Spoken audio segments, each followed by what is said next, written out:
Lysara's scream echoed through the black stone walls as the darkness pulled her down, invisible claws tearing at her skin, ripping pieces of her soul away. She was suspended over the abyss, that pit of absolute nothingness that devoured light, sound, and hope. Malric stood before her, eyes completely black, without a drop of humanity, his hand extended in her direction. But he wasn't saving her. He was pushing her. The voice coming from his mouth was no longer his. It was something ancient, something that existed before time had a name. "You are mine," the voice hissed, "like all the others. Your sacrifice renews the seal. Your soul feeds my prison." And then, when Lysara felt the last spark of life escaping, when she accepted that she would die there, something impossible happened. A tear rolled down Malric's face, a single tear that shone like liquid silver. And in that moment, everything changed. Hello, I'm Tamina, and this is a fictional story created for entertainment that will captivate you from beginning to end. If you're enjoying it, subscribe to the channel so this story can reach more people. Leave your like, share, and tell me in the comments where you're watching from. But to understand how Lysara reached that moment, suspended between life and death, we need to go back 7 days. 7 days that began with a choice that wasn't hers. The night Lysara was chosen, the sky of Umbralia had no stars. Heavy clouds covered any trace of light, as if the universe itself knew what was about to happen. She stood in the village's central square, surrounded by elders dressed in black, their faces hidden by hoods that seemed to suck the hope from the air. The silence was absolute. No one cried. No one protested. It had been this way for centuries, since the pact was sealed with blood and promises whispered in the darkness. Every 100 years, a woman had to be delivered to the Shadow King, who inhabited the castle beyond the Forbidden Forest. In exchange, Umbralia would remain protected from the darkness that devoured entire kingdoms, transforming fertile lands into deserts of ash and bones. Lysara had not been a volunteer. She had been marked since birth, a child born under the black moon, destined to be the offering when the time came. 23 years passed too quickly. Now, before the stone portal that marked the entrance to the forest, she felt the weight of destiny like invisible chains around her neck. The elders pushed her gently forward. She carried only a white candle that never went out, a gift from the ancient gods so that the sacrificed soul could find the path even in total darkness. Lysara looked back one last time. Her mother was there, face pale, eyes dry. There were no tears. Crying would be admitting weakness, and weakness attracted things worse than death. Lysara turned and entered the forest. The portal closed behind her with a sound that echoed like a coffin being sealed. The Forbidden Forest was a place where time didn't work properly. Lysara had been walking for hours, or maybe minutes, it was impossible to tell. The trees were black as coal, twisted into shapes that resembled bodies frozen in agony. There was no sound of birds, insects, or wind. Only the beating of her own heart, increasingly loud, as if trying to escape from her chest. The candle in her hand glowed with a weak but constant light, creating dancing shadows that seemed to watch her with eyes that didn't exist. She knew she couldn't stop. Stopping meant being consumed by the forest, becoming part of the twisted trees, another lost soul feeding the darkness. So she continued, bare feet on the cold earth that seemed to suck the heat from her body. That's when she saw the castle. It appeared suddenly, as if it had materialized out of nowhere. Towering spires pierced the starless sky, built with black stone that glowed with a ghostly bluish tone. There were no lights in the windows, but Lysara felt that the castle was alive, breathing, waiting for her. The doors opened by themselves when she approached. An infinite corridor stretched ahead, illuminated by torches that burned with purple flames. Lysara entered. The doors closed behind her with a crash that made her heart jump. There was no going back. She walked down the corridor, her steps echoing strangely, as if there were someone walking beside her, mirroring every movement. The walls were covered with ancient tapestries, showing scenes of battles, sacrifices, and a man with a crown of black thorns ruling over a sea of shadows. That's when she saw him. Malric stood in the center of the main hall, his back to her, watching a window that showed only absolute darkness. He was tall, broad shoulders covered by a cloak that seemed made of liquid night, moving like smoke even without wind. When he turned, Lysara felt the air ripped from her lungs. She expected a monster. She expected claws, fangs, red eyes of a creature from the shadows. But what she saw was a face of disturbing beauty, almost painful to look at. Perfectly sculpted features, skin pale as marble, black hair falling over shoulders that carried the weight of centuries. But it was the eyes that held her. They constantly changed, alternating between a deep human blue and an abyssal black without pupils, as if two souls inhabited the same body. He studied her in silence for what seemed like an eternity.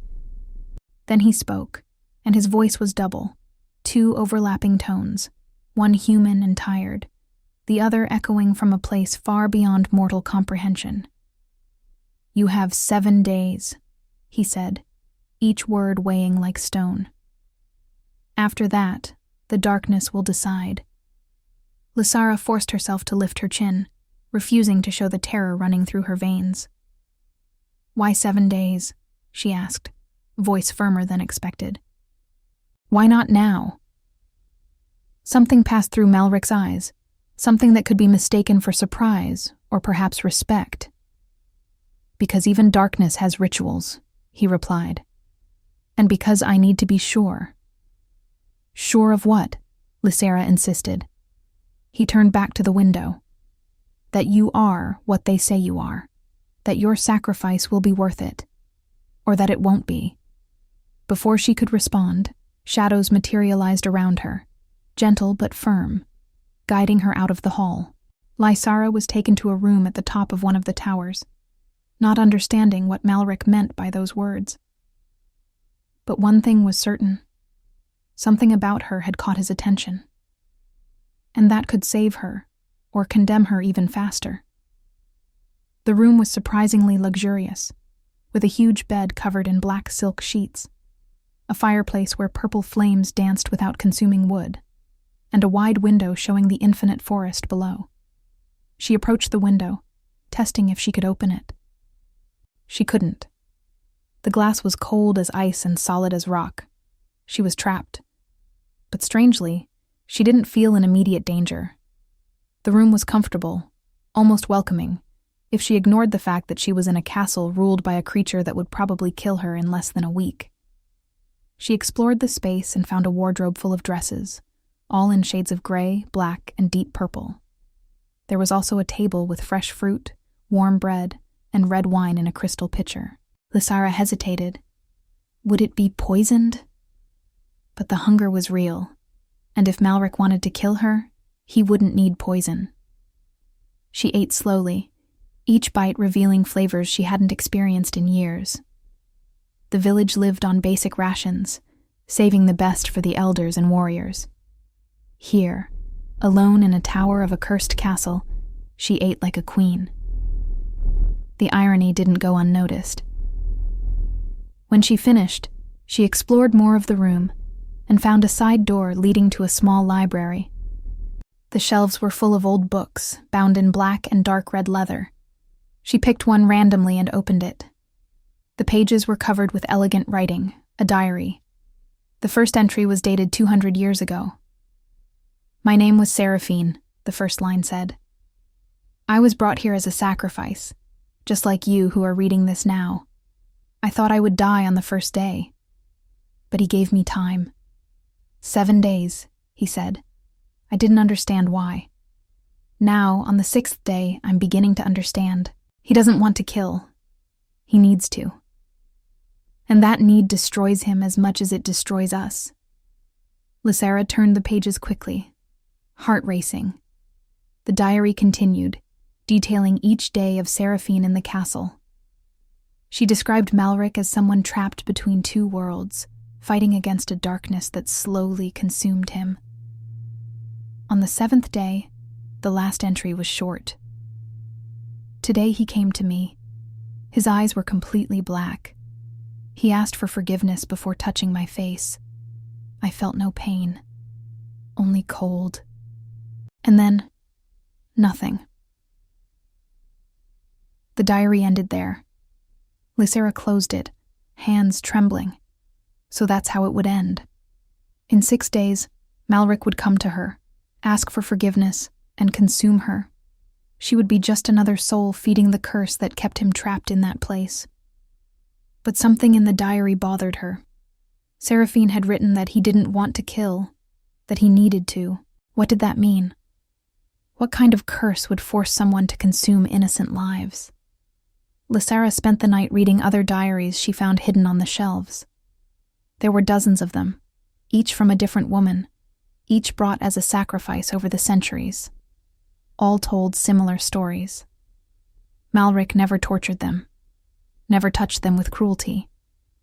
He simply waited the 7 days, and then did what needed to be done. Some women tried to escape. Their diaries ended abruptly. Others tried to attack him. The same result. Only one had tried something different. Her name was Mirelle, and she had lived 300 years ago. I tried to understand him, she had written. I tried to talk, to discover what kept him here. He almost told me. Almost. But in the end, the darkness spoke louder. Still, I saw tears in his eyes when it was all over. Monsters don't cry. So what is he? Lysara closed the last diary when dawn arrived. Or rather, when the darkness outside became a lighter shade of gray. There was no real sun in Umbralia, only gradations of shadow. She made a decision.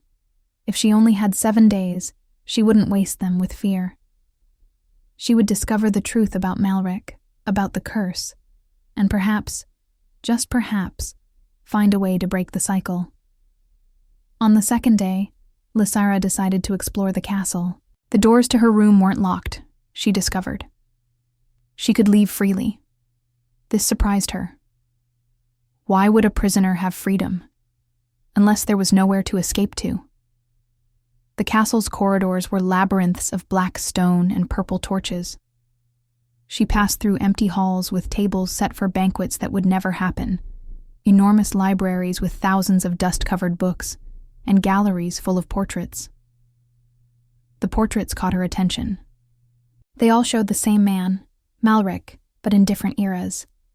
In some, he wore war armor, young and fierce. In others, royal robes, a silver crown on his head. In the most recent ones, he was alone, without adornments, just the cloak of shadows and increasingly empty eyes. She stopped before the oldest portrait. In it, Malric smiled. It was a genuine smile, warm, human. Beside him was a woman with golden hair and kind eyes. Below the painting, a plaque said, Prince Malric of Umbralia and Lady Ariane, year 523 of the Age of Light. Lysara felt a tightness in her chest. He had been human once. He had had a life, perhaps even love. What had happened to transform him into the Shadow King? You shouldn't be here. The voice came from behind her, double and echoing. Lysara turned quickly. Malric was a few steps away, watching her with those eyes that changed between human and abyssal. She didn't back away. Why not?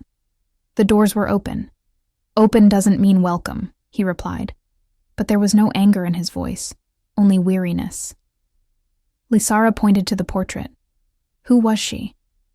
Malric's eyes fixed on the painting, and for a moment they were completely blue, completely human. Someone who died because of me, he said quietly. A long time ago. Lysara took a step toward him. What happened to you? How did you become this? Malric stared at her, and she saw something break in his expression. I made a choice, he said. A stupid, desperate choice. And now I've been paying the price for over 500 years. Lysara waited, but he didn't continue. Instead, he turned to leave. "Wait," she called. "If you're going to kill me in 5 days, at least tell me why. Why the sacrifice? Why every 100 years? What keeps you trapped here?"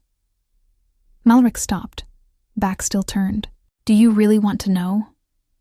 Do you want to carry that knowledge in the days you have left?" "Yes," Lysara replied without hesitation. "I'd rather die understanding than die ignorant." He turned slowly, and for the first time, she saw something beyond weariness in his eyes. She saw pain, deep, ancient pain, the kind that corrodes the soul. "Very well," he said. "Come with me." And in that moment, Lysara realized she had crossed an invisible line. He had never told the truth to any of the others, but he was about to tell her. Lysara followed him through corridors that descended deeper and deeper into the castle. The air became colder, heavier, as if they were diving into an ocean of darkness. The torches disappeared, replaced by a bluish luminescence coming from the walls themselves. Finally, they reached an enormous door, made of black metal covered with runes that glowed with their own light. Malric placed his hand on it, and the runes pulsed. The door opened with a deep groan. On the other side was a circular chamber. In the center, a pit of pure darkness, so black it seemed to suck the light around it. Lysara felt her stomach turn just looking at it. "This is the abyss," Malric said, voice echoing in the chamber. "The source of all darkness that threatens to devour the world. 500 years ago, a plague was born from it, spreading through Umbralia, killing everything it touched. My father, the king, sacrificed thousands trying to contain it. Nothing worked." Lysara approached slowly, feeling the morbid attraction of the pit. It was like looking at the end of everything. "And you? What did you do?" Malric closed his eyes, and when he opened them again, they were completely black. "I made a pact," he said. "I offered my soul, my humanity, my eternal life to seal the abyss. I became the living barrier between this world and absolute nothingness. I saved Umbralia. But the price was becoming part of the very darkness I swore to contain." Lysara looked at him, beginning to understand. "And the sacrifices? Why do you need us?" Malric's expression contorted in agony. "The seal weakens over time. The darkness inside me grows, trying to break through, trying to reunite with the abyss. Every 100 years, I need to renew the pact. I need to consume a pure soul, someone marked since birth, someone whose sacrifice has enough weight to reinforce the chains that bind me here. Without that, I become completely the darkness. And then, there will be nothing to prevent the abyss from swallowing everything." Lysara felt tears burning her eyes. "So you're trapped, condemned to kill to save, forever." Malric nodded slowly. "Forever. Or until someone finds a way to break the pact without destroying the seal. 500 years, and no one has found it. Believe me, I've searched. They all searched." He gestured vaguely, and Lysara understood he was referring to the women from the diaries. But there was something he wasn't saying. She could feel it. "Why 7 days?" she asked again. "Why not consume the soul immediately?" Malric stared at her, and for the first time, she saw shame in his eyes. "Because I'm weak," he admitted. "Because every 100 years, when a new soul arrives, I cling to the illusion that maybe, just maybe, this time will be different. That maybe I can resist. That maybe the darkness won't win. But it always wins. On the 7th day, I'm no longer myself. I'm just the hunger. And then, I do what I must do." The brutal sincerity in his words hit Lysara like a physical blow. She looked at the abyss, then at Malric, and made a decision that would change everything. "Then we have 6 days, she said, voice firm. 6 days to find another way." Malric stared at her as if she had gone mad. There is no other way. You think I haven't tried? You think I haven't spent centuries looking for a way out? Maybe you've been searching alone, Lysara replied, but now you have help. And unlike the others, I'm not going to waste time with fear or resignation. I'm going to fight. Something changed in Malric's face. The darkness in his eyes receded slightly, and for a moment, he looked almost human again. You're different, he murmured, more to himself than to her. They were all brave in their own way, but you have fire. Lysara crossed her arms. So are you going to help me, or are you going to stand there staring at me? For the first time in 500 years, Malric smiled. It was a small smile, hesitant, as if he had forgotten how to do it. But it was there. Come, he said. If we're going to do this, we need to start with the main library. There are ancient texts there, predating the pact itself. If there's an answer, it's in those books. The next 3 days were a race against time. Lysara and Malric spent hours immersed in ancient books, worn scrolls, and texts written in languages that not even Malric fully recognized. The main library was vast, with shelves extending to an invisible ceiling, spiral staircases leading to upper levels filled with forgotten knowledge. Lysara discovered that Malric was surprisingly patient as a teacher. He explained the ancient symbols, translated complex passages, and shared stories of Umbralia before the darkness. She learned that he had been a beloved prince, known for his justice and compassion. That Ariane, the woman in the portrait, had been his fiancée, killed by the plague the abyss had released. That he had made the pact not just to save the kingdom, but to avenge the woman he loved. During those days, something unexpected happened. They began to talk not just about the curse, but about everything. Lysara told about life in the village, about the wheat fields that glowed golden before harvest, about the songs her mother sang when she was a child. Malric listened with a hunger that went beyond the physical. It was the hunger of someone who had spent centuries isolated, without real human connection. And Lysara noticed changes in him. His eyes stayed blue for longer periods. The cloak of shadows around him seemed less dense. He smiled more, small smiles that illuminated his face in surprising ways. On the 4th day, while studying a particularly ancient text, Lysara found something. It was a passage written in a language that Malric identified as the tongue of the first ones, those who walked the earth before even the gods had names. Darkness cannot be destroyed, the passage said, but it can be transformed.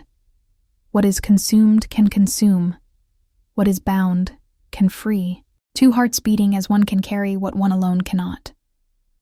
Lysara read aloud, and Malric froze. What does it mean? She asked. He took the scroll with trembling hands. I don't know, he admitted. But it sounds like... He stopped, as if afraid to say it out loud, like a possibility. Lysara felt hope ignite in her chest. A possibility of what? Malric stared at her, and she saw fear and hope fighting in his eyes. Of sharing the burden, he said slowly. If 2 hearts can carry what one cannot, maybe the curse can be shared. Lysara processed the words. You mean I could take on part of the darkness?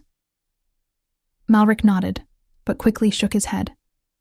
No, I won't allow it. You don't understand what you're suggesting. This darkness is corrosive, destructive. It's been consuming me for centuries. I won't condemn you to the same fate. But if it works, Lysara insisted, if we can divide it, maybe neither of us will be completely consumed.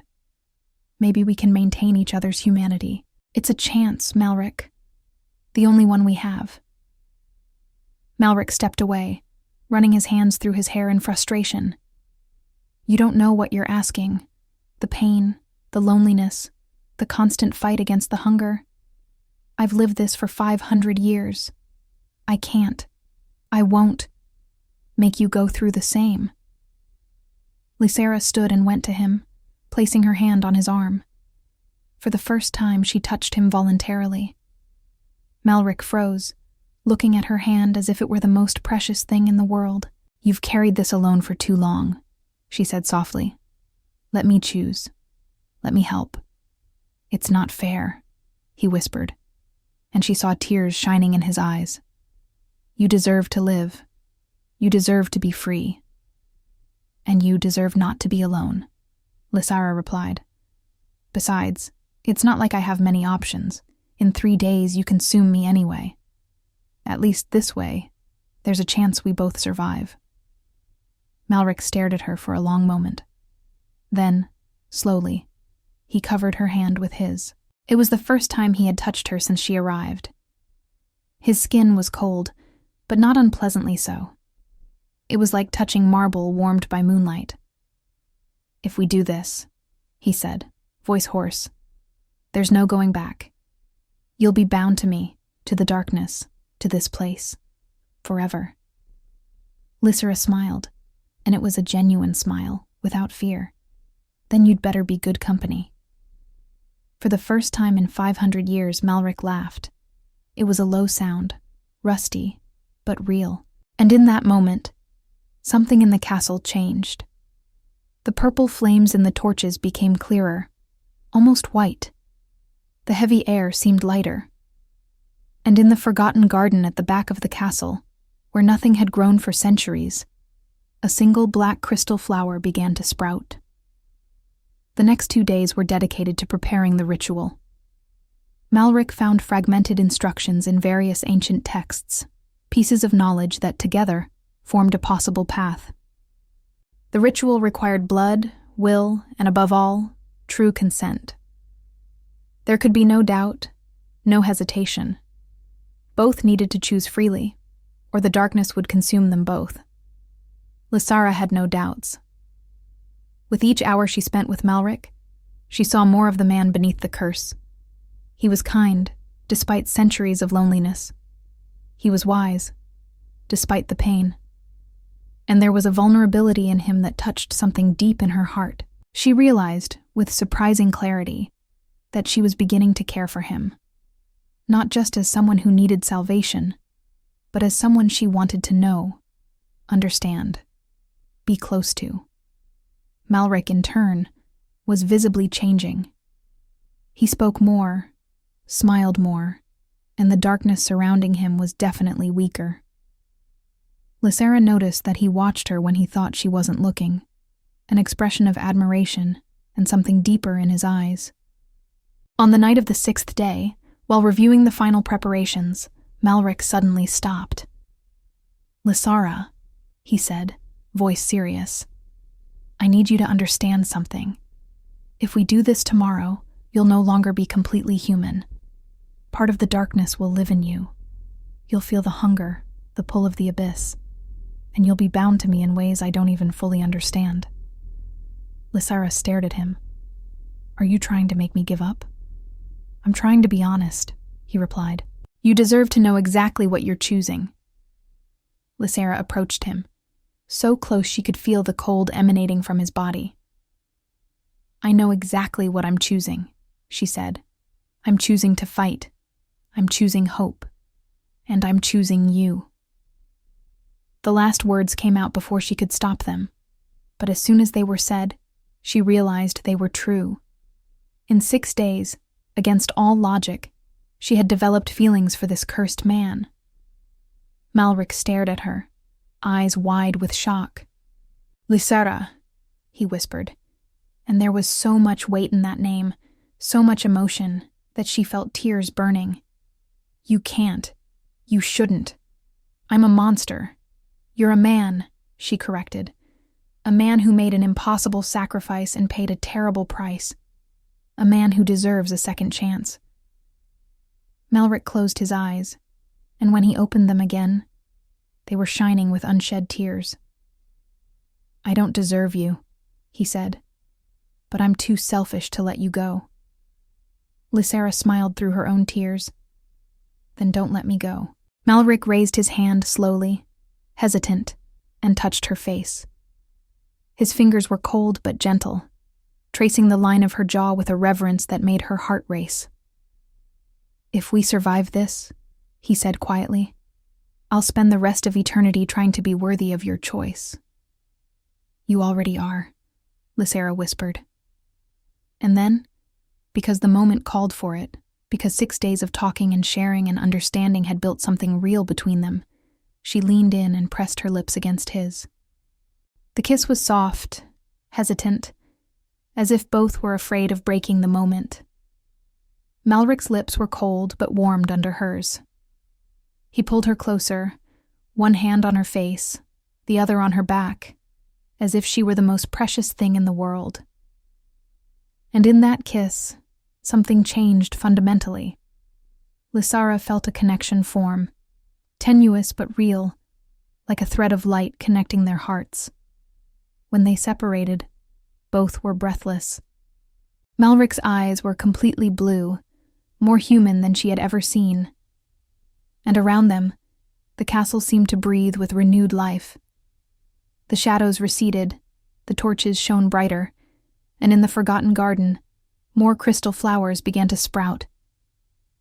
"Tomorrow," Malric said, voice hoarse, "we'll do the ritual, and then, no matter what happens, we won't be alone." "We won't be alone," Lysara agreed. And for the first time since arriving at the castle, she truly believed she could survive. More than that, she believed she could live. They spent the rest of the night together, not studying or planning, but simply talking.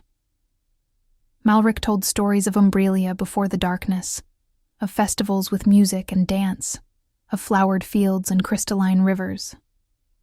Lysara shared her dreams, things she had never told anyone, hopes of seeing the world beyond the village, of learning magic, of making a difference. And Malric listened to everything with an attention that made her feel seen, valued, important. When dawn came, or rather when the darkness lightened slightly, both knew it was time. The 7th day had arrived. Malric led Lysara back to the chamber of the abyss. The pit of darkness seemed more agitated than before, as if it knew something was about to happen. Around the pit, Malric had drawn complex runes with a silver ink that glowed with its own light. Lysara recognized some symbols from the texts they studied, words of power in dead languages. In the center of the circle of runes were 2 marked places, facing each other. Malric guided her to one and stood in the other. Their hands met in the space between them. "How does it work?" Lysara asked, surprised her voice was so calm. Malric took a deep breath. "I'll open my connection to the abyss, allow the darkness to flow through me. Normally I would direct it to you, consuming your soul to renew the seal. But this time, you're going to reach back. You're going to pull the darkness to yourself, not as a victim, but as a willing participant. If it works, the curse will split between us. If it doesn't work." He didn't finish, but he didn't need to. If it didn't work, both would die, and the abyss would break free. Lysara squeezed his hands. "It will work," she said with conviction. "It has to work." Malric nodded, and she saw determination harden his features. "No matter what happens," he said, "no matter how much pain you feel, don't let go of my hands. If you let go, the darkness will consume you completely. Understood?" "Understood," Lysara confirmed. Malric closed his eyes and began to chant words in a language that made the air vibrate. The runes around them began to glow, brighter and brighter, until the entire chamber was bathed in silver light. Then Lysara felt it. The darkness began to flow from Malric, through their hands, to her. It was cold, so cold it burned. It was heavy, as if entire oceans were being poured into her soul. It was hunger, a hunger so vast and ancient, it threatened to swallow her whole. She screamed, but didn't let go of his hands. Malric screamed too. his body contorting as the darkness that had inhabited him for 500 years began to move. Lysara could feel everything. His loneliness, the pain, the centuries of guilt and regret. She could feel every soul he had consumed, every sacrifice that destroyed him a little more. It was too much. It was too much. She couldn't. But then, through the pain, she felt something else. She felt Malric's determination, his strength, his refusal to give up. She felt the nascent love between them, fragile but real. And she clung to that. Lysara stopped trying to resist the darkness, and instead embraced it.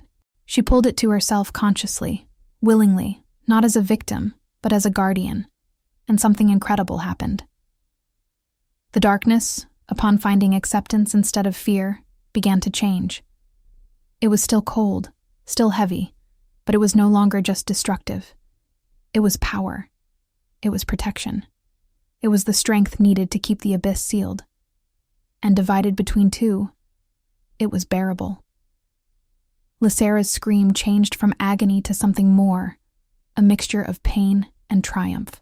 Malric opened his eyes and they were shining, not completely black, not completely blue, but something in between. Lysara's eyes, she knew without seeing, were the same.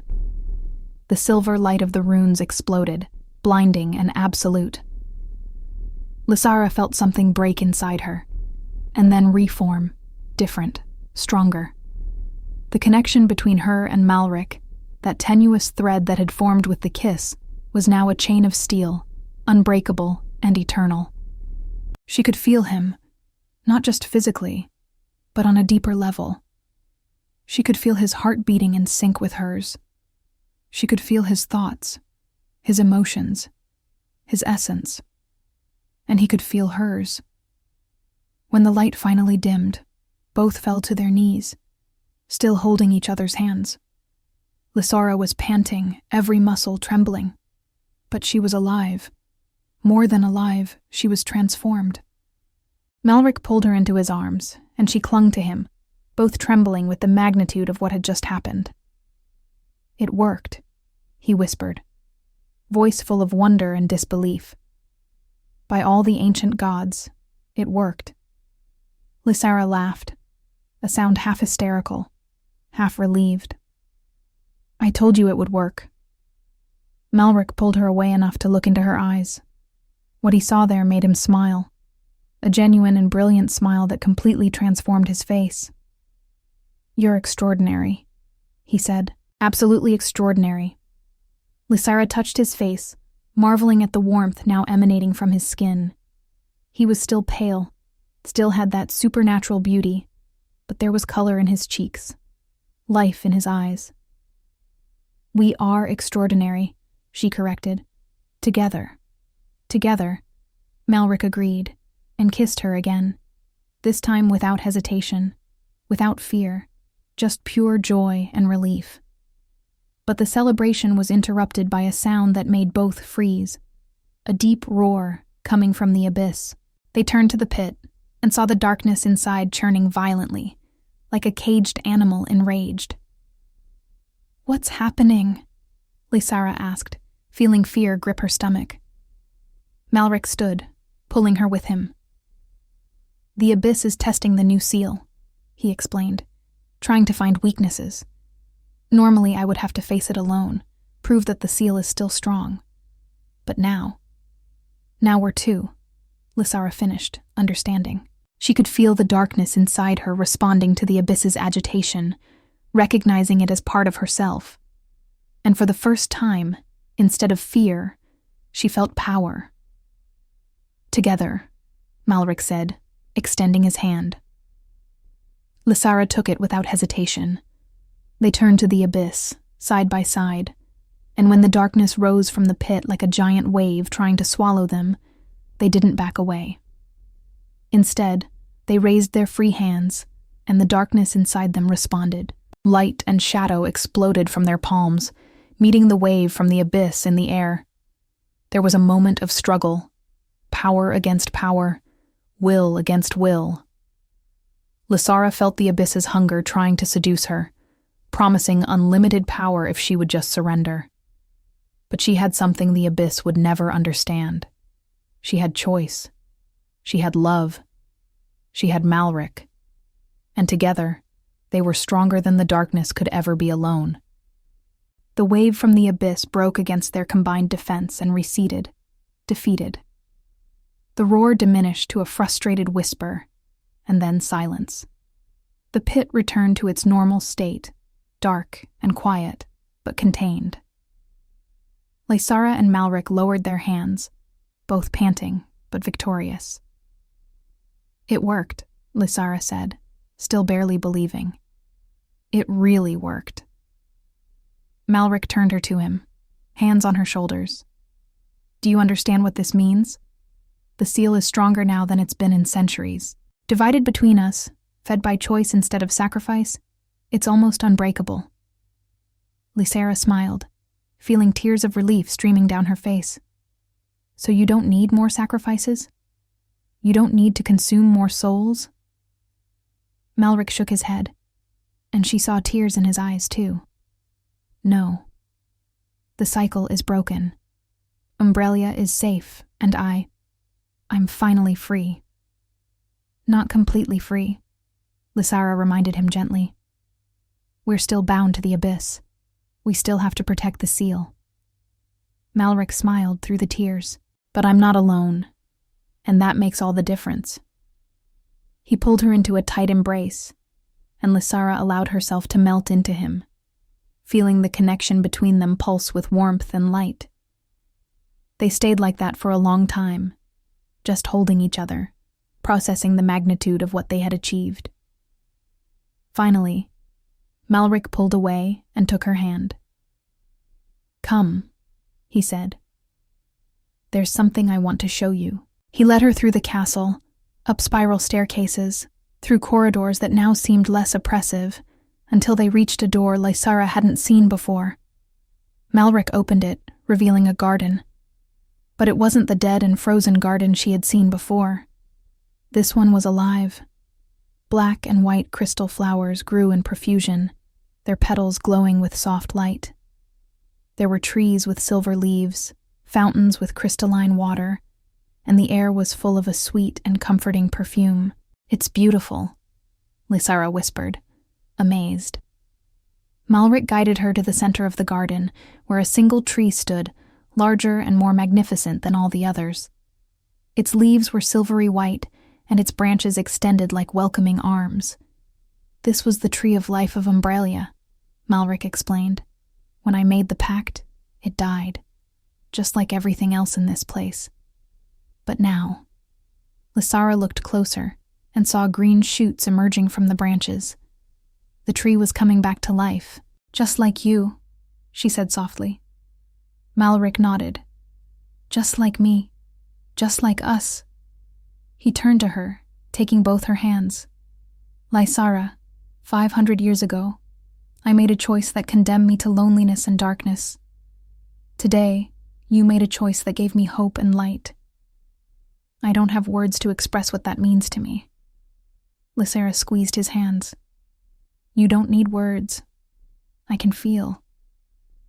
The connection between them pulsed, and she felt everything. His gratitude, his admiration, and something deeper, more intense. Love. Still new, still growing, but undeniably real. Malric smiled, that smile that transformed his entire face. "Then you know I love you," he said simply. "Even if it's too soon, even if it's impossible, I love you. You gave me back my humanity. You gave me back my life." Lysara felt her heart overflow. "I love you too," she replied. "I don't know how it happened so fast, but it did, and I don't regret anything." Malric pulled her into a kiss, and this time it was different from the previous ones.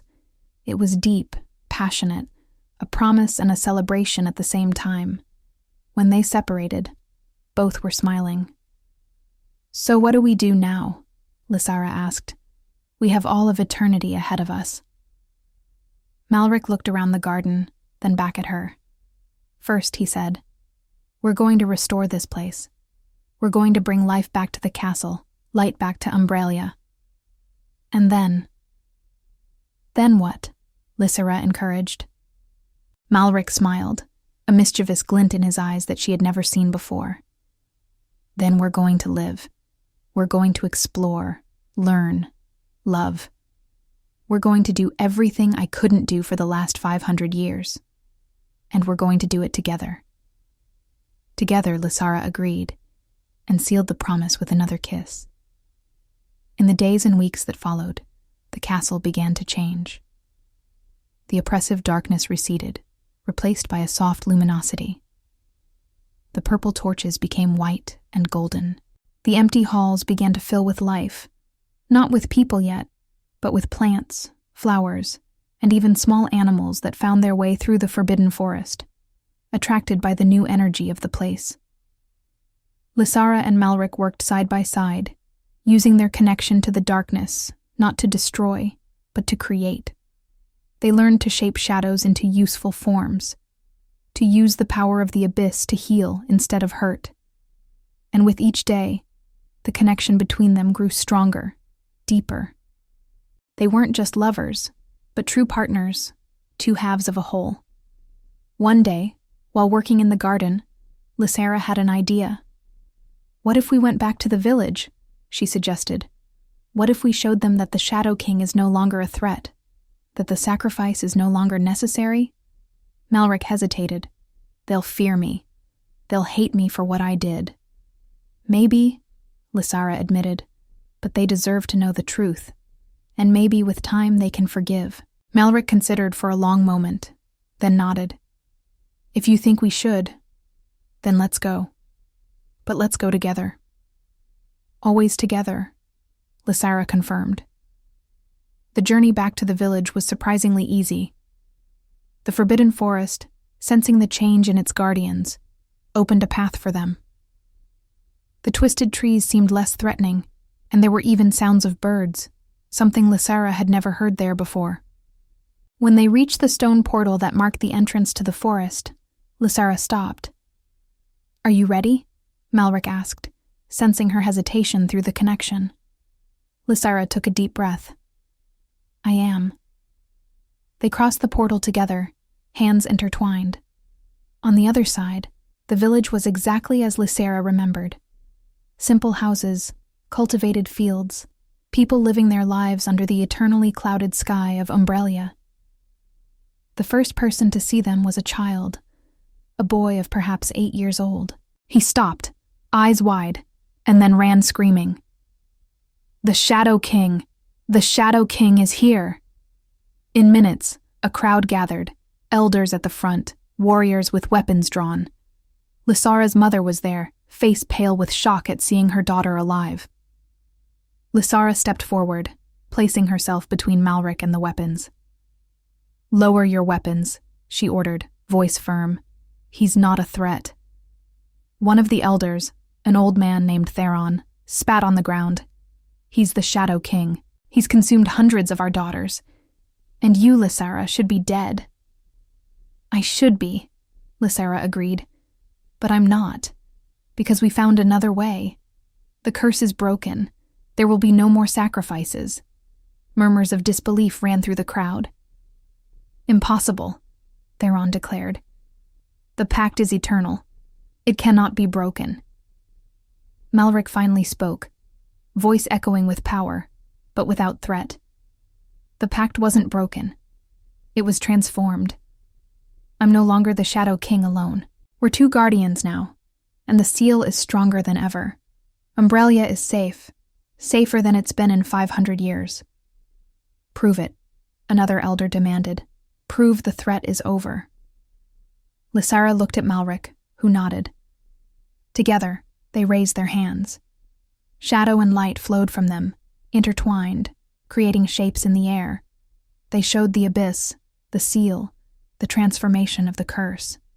They showed the truth in a way that couldn't be denied. When they finished, the crowd was silent, amazed and frightened at the same time. Theron was the first to speak, voice trembling. If this is true, if there really is no more need for sacrifice, then Umbralia is free, Lysara finished. free from fear, free from darkness. But there's more.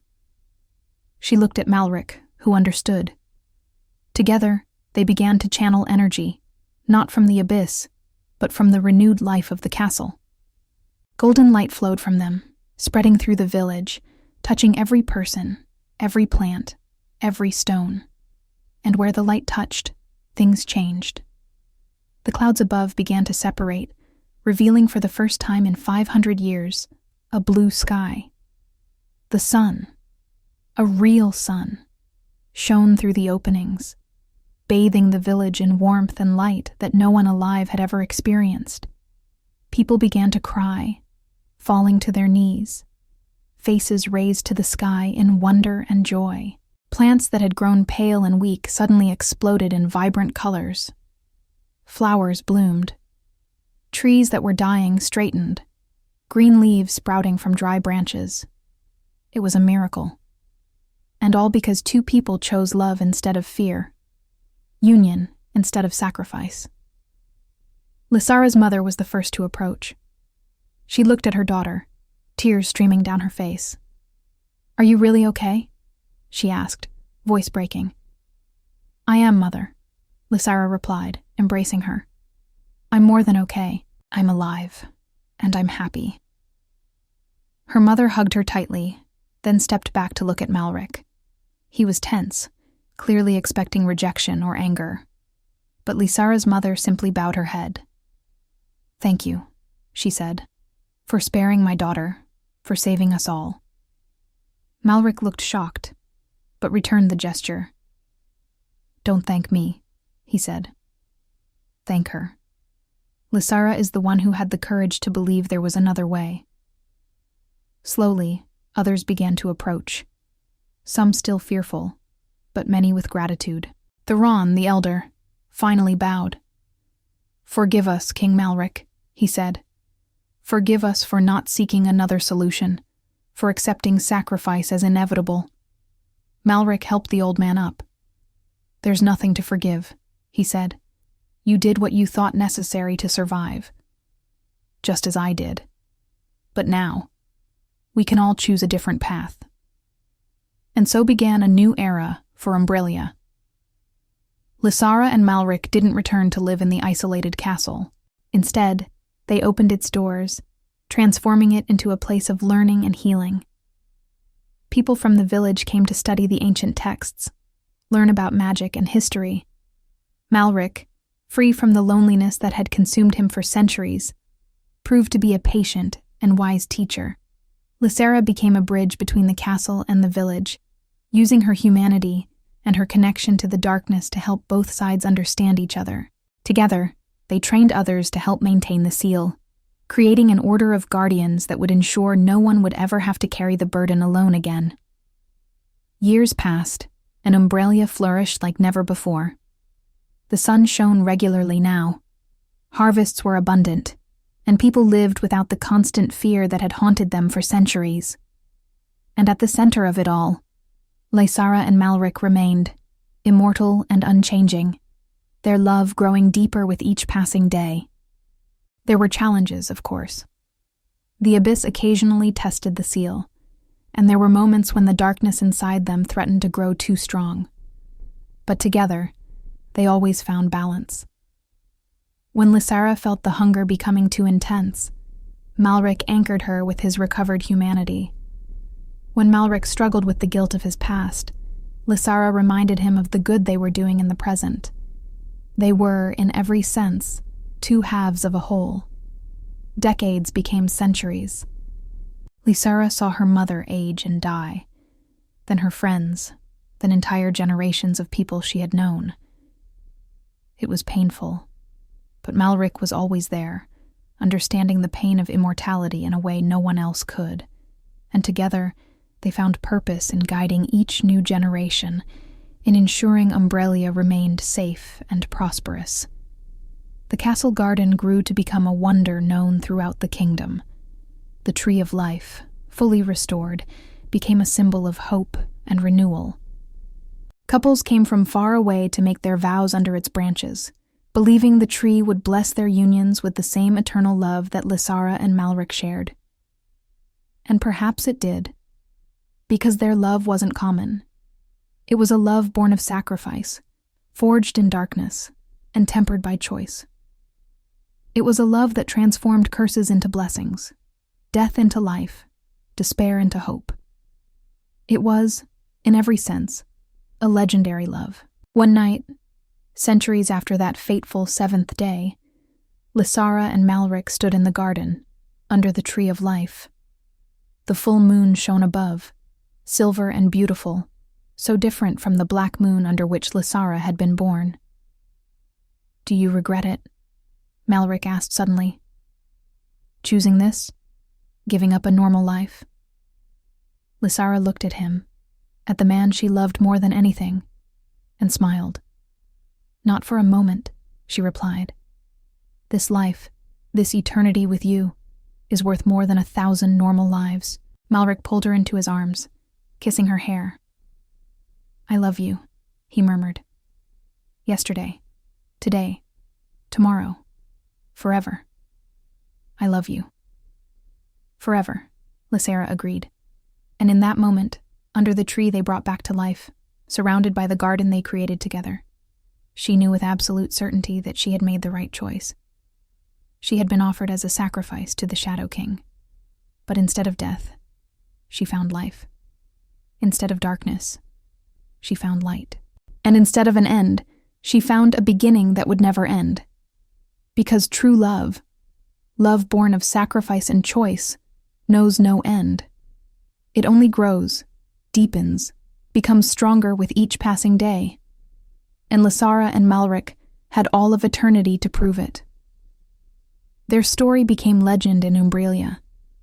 Mothers told their daughters about the brave woman who transformed a curse into a blessing.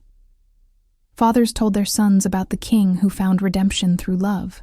And everyone who heard the story learned the same lesson: that even in the deepest darkness, there is always hope. That even the oldest curses can be broken. And that love, true and freely given, is the most powerful magic of all. Years turned into decades, decades into centuries, and the legend of Lysara and Malric continued to grow. But for the two guardians, life was more than legend. It was real, tangible, full of small moments of joy and great moments of purpose. They saw Umbralia transform from a dark and fearful kingdom into a land of light and prosperity. They saw the forbidden forest become simply the forest, a place of beauty and mystery instead of terror. They saw generations of children grow up without knowing the fear of sacrifice, without knowing what it was to live under an eternally clouded sky. And in each transformation, in each improvement, they saw the fruit of their choice on that seventh day. There were difficult moments, of course. The abyss never truly slept, and there were nights when both struggled against the darkness inside them. But in those moments, they leaned on each other, reminding themselves why they had chosen this path. And always, always, the love between them was strong enough to win. Malric, who had spent 500 years believing he was a monster, learned through Lysara that he was capable of kindness, compassion, and love. Lysara, who had grown up believing her destiny was to die young, learned through Malric that she could be strong, powerful, and eternal. Together, they were more than the sum of their parts. They were a force of nature, a perfect balance of light and darkness, human and supernatural, mortal and immortal. And so, the story that began with a scream of terror over the abyss ends with something very different. It ends with two guardians, hand in hand under an ancient tree, looking to the future with hope instead of fear. It ends with a kingdom saved not by sacrifice, but by choice. It ends with love, true and eternal, proving that even the darkest curses can be transformed into light. Lysara had been offered as a sacrifice to the Shadow King, but she didn't die in that castle. She lived. And by living, by choosing love instead of fear, by refusing to accept the destiny imposed on her. She changed everything. She saved a man from darkness. She saved a kingdom from terror. And she proved that sometimes the darkest stories can have the brightest endings. Because in the end, it wasn't magic that broke the curse. It wasn't the ancient rituals or the words of power. It was something much simpler and much more powerful. It was the choice of two people to stay together, no matter the cost. It was the courage to believe there was another way. It was love born of sacrifice, grown in darkness, and bloomed in light. And that love, like the tree of life that witnessed so many of their moments, would continue to grow and flourish for all eternity. Because some stories never truly end.